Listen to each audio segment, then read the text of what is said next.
It's finally that time. It's time for you to semi-graduate from the newbie guide because it's time to start discussing builds. Because whilst we talked about different types of currencies as well as different items that you could use to actually upgrade your armor pieces and also the different types of weapon rarities and so much more, it's finally time for you to go out there and start being your own player. Which is where this video comes in, because this is all about build crafting and how you can personally do it yourself. And in order to do this, I'm actually going to break down how I make my builds so you can learn the way that I do, but obviously after that you can just spin it off and do it however you want. So the goal is going to be really simple. We're going to go onto the Vanguard Operation Strikes and pretty much just see what the Singe is for this week. So this week we have the Arc Surge, which means we're going to go forward and do an Arc build. And just so I've got like a rough idea on how you guys are going to have this, these armor pieces are fairly new and I've got them straight out of the raid, so I will have to upgrade them as well as we go. But let's start with the first bit, which is the subclass. We have Arc Surge this week, so we're going to go and make an Arc Strider if you're a Hunter. Obviously if you're a Warlock or a Titan, you'll have a different name for it, but either way, just pick Arc. And here is the subclass screen. Obviously I've wiped it so we can start over from fresh,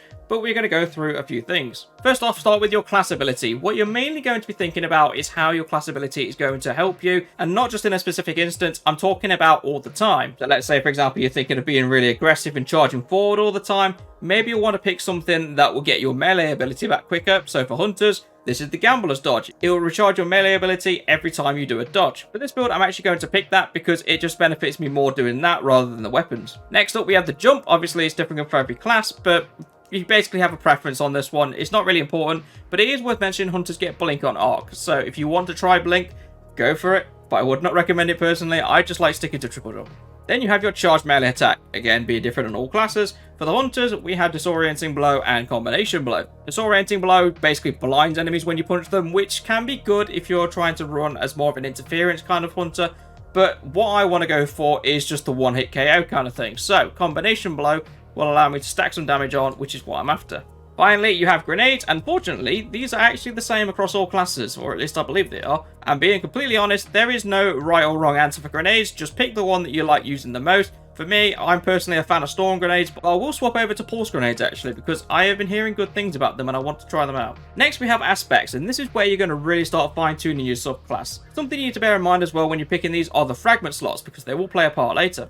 Weirdly enough, it has been a very long time since I've used Tempest Strike, so I'm actually going to use it for this build. And what Tempest Strike basically is if you're sliding and then you use your charged melee attack, you fire a wave of lightning forward. And this is where it gets a bit interesting, because regardless of which one I pick now, whether it's Flow State or Lethal Current, they are both going to work with Tempest Strike, because when I hit an enemy with it, it's going to jolt it, and as it explains in the top right, jolt is basically just additional damage for chain lightning. But both Lethal Current and Tempest Strike have extra abilities, like Lethal Current actually blinds enemies when they're jolted, and Flow State actually makes me amplified when they're jolted. For me, I'm going to go with Lethal Current because there's actually another extra bonus to it, and that's that it creates a damaging aftershock every time I kill an enemy when it's jolted. Combine those two, I get a total of 4 fragments down below, and this is basically the finishing touches of your build. Obviously, I would encourage that you read through all of these because I'm not going to go through every single one of them, but you'll get the gist of them after you've detailed them and get an understanding of all of them. But for this build exactly, I'm going to be using Combination Blow, which means I'm going to be basically punching everything, and then the Uppercut as well, which is going to burst out into lightning. So first one I'm going to pick is actually Spark of Resistance, because while surrounded by combatants, you are more resistant to incoming damage, and I'm going to be close to combatants because I'm punching and uppercutting them,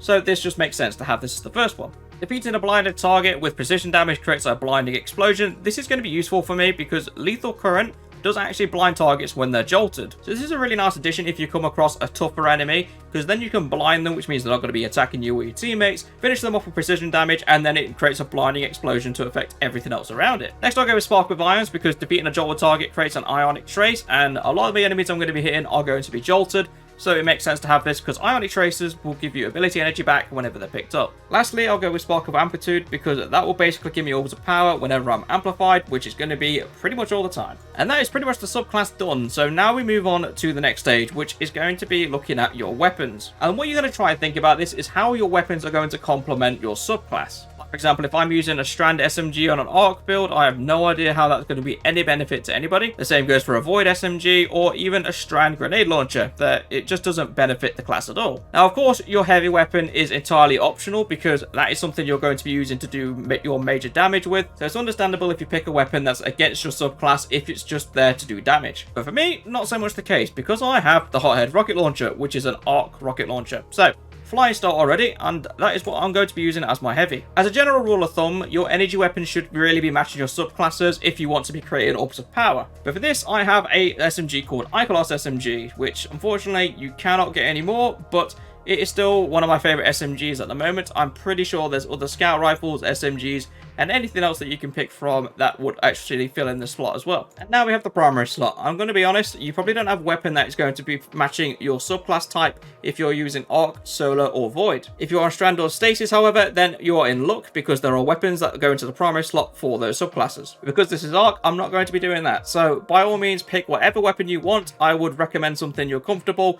And in my case, for my build, I actually haven't picked an exotic yet, which is quite nice because I have a choice of 3.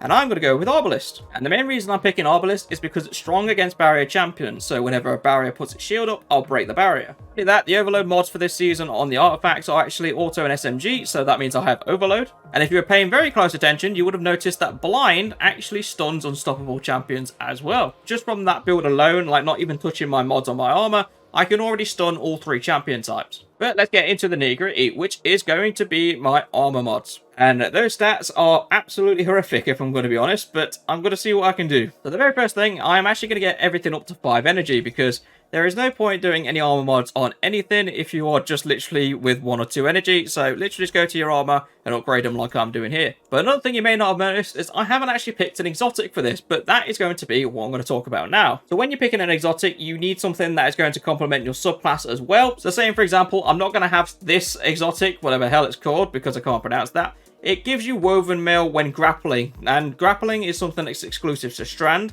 So there is absolutely no point for me to have this on an Arc Hunter. However, if I go to Assassin's Cowl, it's actually powered melee kills and finishes grant invisibility and healing. And I'm personally going to be doing a lot of powered melee kills because I've got the uppercut that will kill enemies quite quickly, and combination blow, which does build up damage as well for punches. So Assassin's Cowl is going to be my exotic for this build. And yes, this is masterwork, which means I get an additional 12 stats. But talking about stats, if we look at the bottom right, you can actually see my stats have changed because I've actually equipped the Assassin's Cowl helmet, which has a different spread. But that is where we're going to start with building up our mods. So we're going to do all the armor mods that affect our stats first, because that way we get an idea of where this is going. And personally for me, I like to keep my resilience around 70, so I'm going to prioritize resilience at the moment. So 4 resilience mod just on there straight away. And then for now, I'm just going to go onto my arms and pretty much put on a +5, because that will pretty much take me straight up to 70. Of course, you can tweak it higher or lower on your preference, but 70 is normally a good comfortable spot for me. Next, I'm going to actually want mobility, because I'm a hunter. I should not have 35 mobility. It should be leaning more towards 60 if I want a good recharge on my class ability. So starting straight off the bat, I'm going at 3 points into mobility, which will take me up to 45. On the legs, I'm again going for another 3, because that'll take me up to 55. And then on my class item, I'm going for another 5 points, so just the 1 energy into that. But this is also masterworked as well. That's giving me a nice little spread. It's giving me 60 mobility, 70 resilience, 50 recovery, 50 discipline, and soon to be 70 intellect, and I'll show you why in a moment, with the final one being 41 strength. But if you've read ahead on what the armor perk says, it's actually an artifice armor piece, which you can only get through a master dungeon or a master raid. And to be honest, if you're doing them at the minute, I don't know why you're watching this video. But either way, it gives me an additional 3 stats, which is why the intellect is actually going to be bumped up to 70. But now that we're happy with our stat distribution, we're actually going to go ahead and do the actual building behind it. And the first thing I'm always looking out for is the siphon. Now, fortunately for us, there is a nice one called Harmonic Siphon. And if you have picked weapons that match your subclass, this is perfect for you, because it will literally just allow you to get orbs of power with your weapons equipped. But in the event that you're using something else, like if I had a solar weapon equipped, there are also different siphons like Solar Siphon, where you can still get orbs of power on a different subclass. I'm also going to be equipping something called Hands On, which allows me to get super energy on melee kills, which I'm going to be doing quite a lot when I'm running around, so this is going to be a nice little addition on top of it. As for my last one, I've only got 2 left. Kinetic isn't really going to be helpful, but you can go Harmonic Siphon again if you want to increase the energy you generate from your orbs.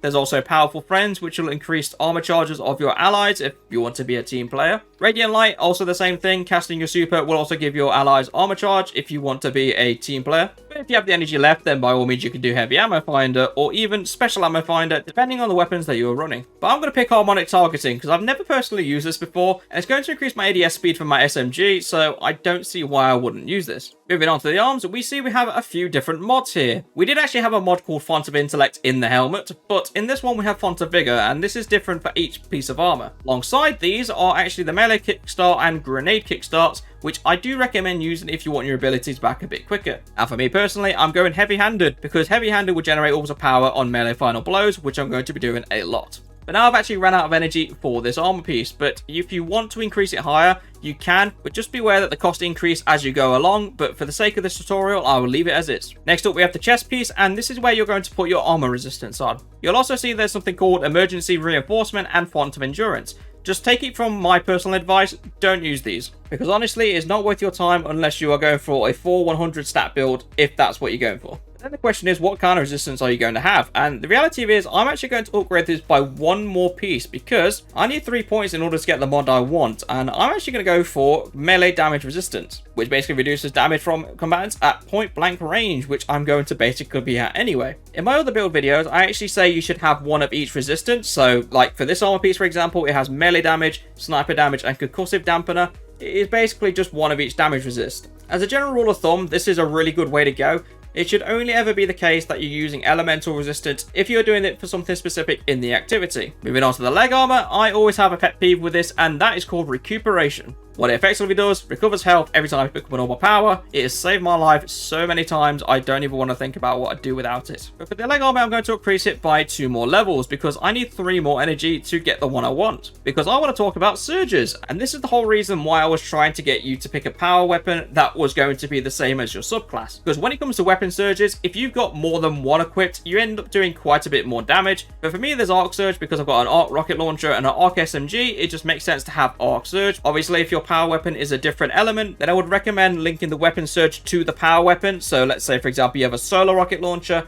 then go for solar weapon surge. And the reason behind this is because it allows it to do even more damage when you picked up an orb of power. It's a no-brainer why you'd want this on your heavy weapon. And finally, we have the class item, which is Masterwork. So I'm just going to go through these very quickly, because I'm going to be honest, I always end up picking the same kind of mods when it comes to the class items. And for this class, it's just something that's going to add something extra. So I'm actually going to put Bomber on it, which basically reduces my grenade cooldown every time I use my class ability. Second one I always pick is going to be Proximity Ward. Gain a powerful overshield when performing your finisher. If there's one thing I hate the most in this game, is being punted out of a finisher. And the final one, which I really recommend to anyone who's using anything to do with armor charges, time dilation. Having your armor charge last even longer means your surges will last even longer, which means DPS can carry on for longer. And there you have it, one cooked up build all ready for a Nightfall strike. I can take out any champion that I want when I run the strike. On top of that, it's equipped with a decent enough set of stats that I should be able to run through most red bars without any difficulty at all. But one final note I will mention to you is, as soon as you are happy with your build, make sure you press the down key.